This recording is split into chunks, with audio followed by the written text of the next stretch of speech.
So this is the course content for the subject distributed generation and microgrid disconnected power systems or microgrid systems EE 5262, and it contains basically about the AC and DC microgrid distributed generations consisting of AC and DC type of renewable systems.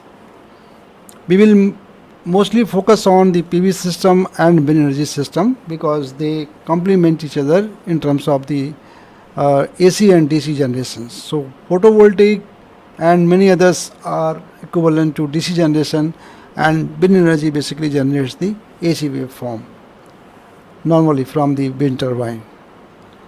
And once we know that these AC and DC sources can be extended for any other distributed energy sources, and later on there can be interface to the main grid system through power electronic converters. We also talk of the maximum power extraction scheme, application of DC AC and DC DC converters, and storage systems, particularly battery and supercapacitors, how they can be used for the better storage to act as an energy buffer between the source, the grid, microgrid and the load.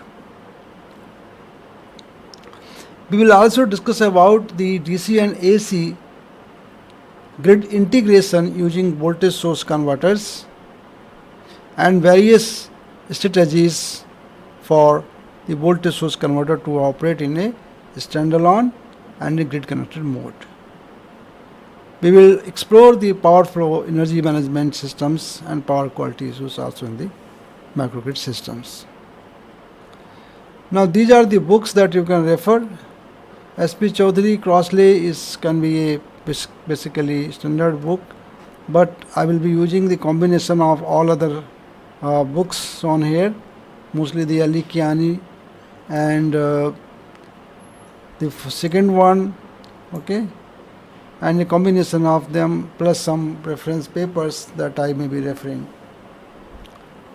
I will give you details whenever I am coming across these references. I will give more details of them. Now timing for this G slot, as you know, today is 12, so today is Monday and we have a 12 to 1 and then 5 to 6 on Wednesday, which we will keep reserved for the interactive tutorial and extra class presentations. Basically it is a 3-lecture class, so I am supposed to take 3 lectures, but the extra slot can be used for the presentation, for seminar, for tutorials, for interaction and all those things. Thursday we have 10 to 10:50 and Friday 9 to 10. So this Wednesday will not meet, will meet on Thursday and Friday and Monday. The examination pattern is mid quiz 20, assignment 20, research presentation 20 and interim is 40. Okay.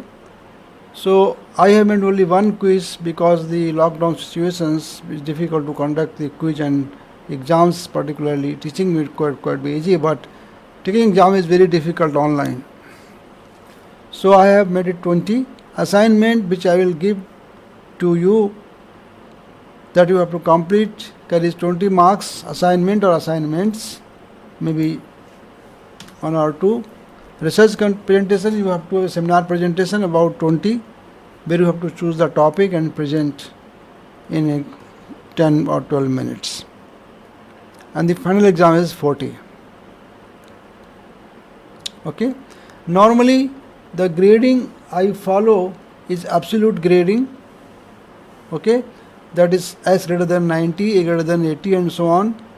But I use the boundaries, the gaps and the relative concept to benefit you.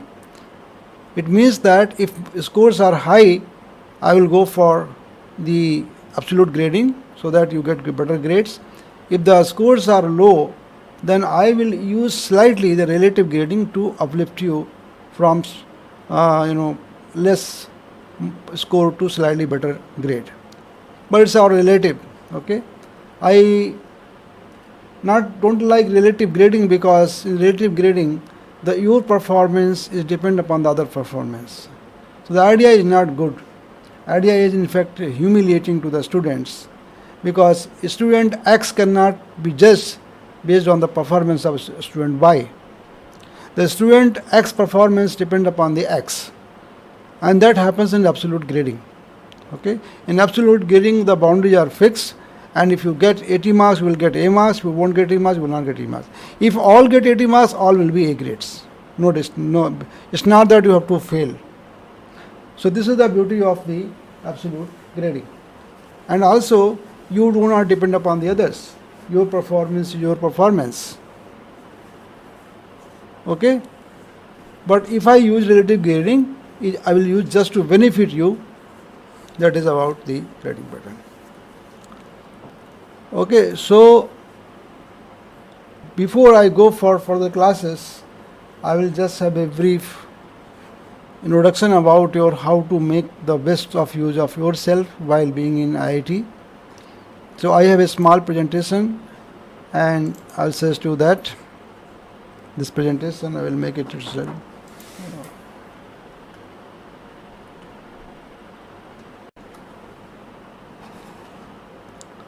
Which means that we share 4.98% of total electricity generation, close to 5%. We plan to expand by 2040 by 11%,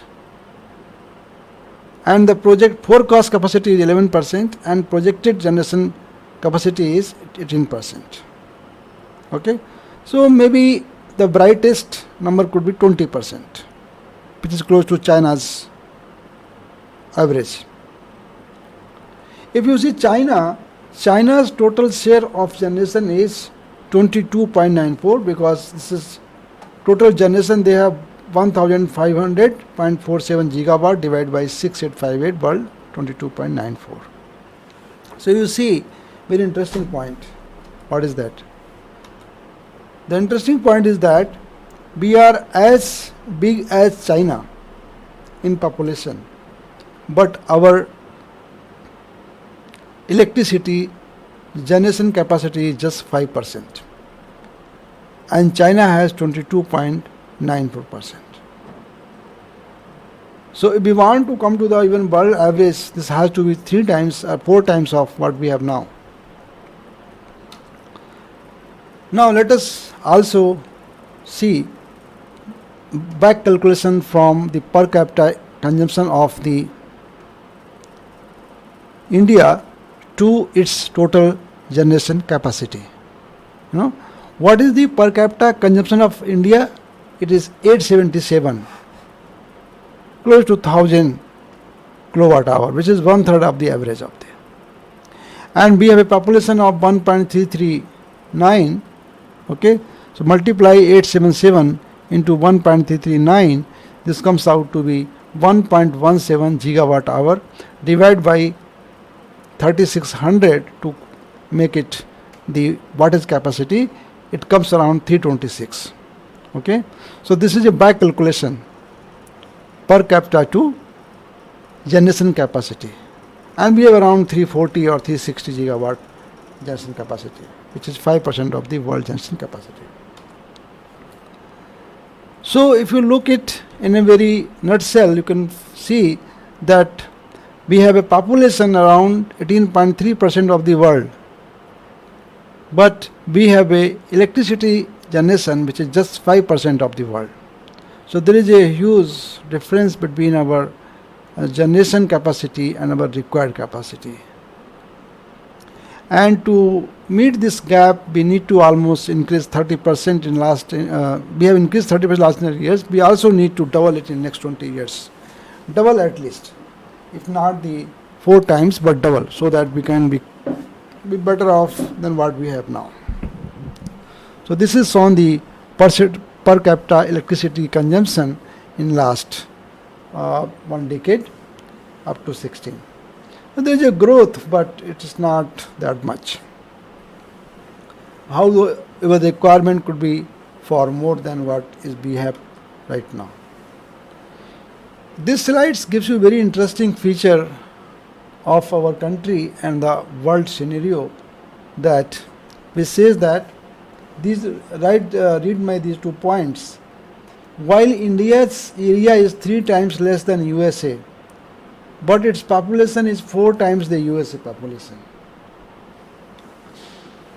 India's area is 3 times less than China, but its population is same as the China's population. And this brings us almost in a disadvantaged situation. Why it is so? You can see here, if you see the area wise, we stand as 7th. Okay, 3287590 square kilometer. Okay, but if you see the population wise, we are second, almost first or second. Okay, just close to China. And China is 3 times bigger than us in terms of the geographical area. So they have significant advantage because their population density is quite less than us. And USA and China is same in area wise, the geographical area wise, but USA has 4 times less population than us. So USA is 3 times bigger than us, but USA has 4 times less population than us, so 4 into 3, 12. Therefore, USA has direct advantage of 12 times than the India. And it has a 4 times direct advantage than the China. Okay? So, what I am saying that even though we have quite good generation, but looking at population density and population, we are not to the even to the average of the world. So we need to work a lot, we need to change a lot, we need to act a lot. And if you ask me what is the Indian rank in terms of the per capita consumption, then we stand at 153rd rank. China stands as 69th rank in per capita. Okay, so per capita is kind of a prosperity index. So if there are 200 countries around, maybe 200 countries, so we stand almost the third bottom, and China stands in the first top region. If there are 4 quadrants, 1, 2, 3, 4, we are China is maybe in the second top, and we are at the third bottom. So these issues makes us more responsible, that we need to work a lot as an administrator, as a teacher, as a professor, as a producer, as an entrepreneur, or whatever. Our country has to go far ahead. Now I think time is up. So this future of energy I will start tomorrow onwards. On the Thursday we'll meet. Okay, Wednesday we will not meet right now. So Thursday and Friday will continue, and we will see you in the next class, because you may have maybe next class just now or you will lunchtime. So I will close here. This I will continue the next class, Thursday. Any question you have, you can ask.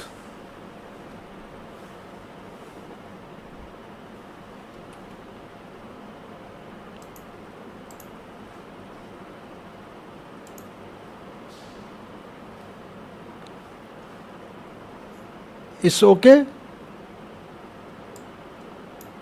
Anything that you want to update about the mass or this nature of course or anything else, you can ask.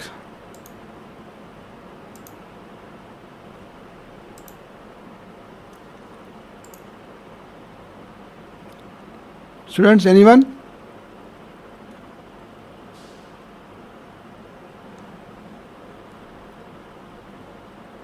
So the PPTs will be uploaded, right? Yeah, PPT if you want I can upload it, it's not a problem. And I will also, I'm recording this lecture also, but I will put in my drive or somewhere.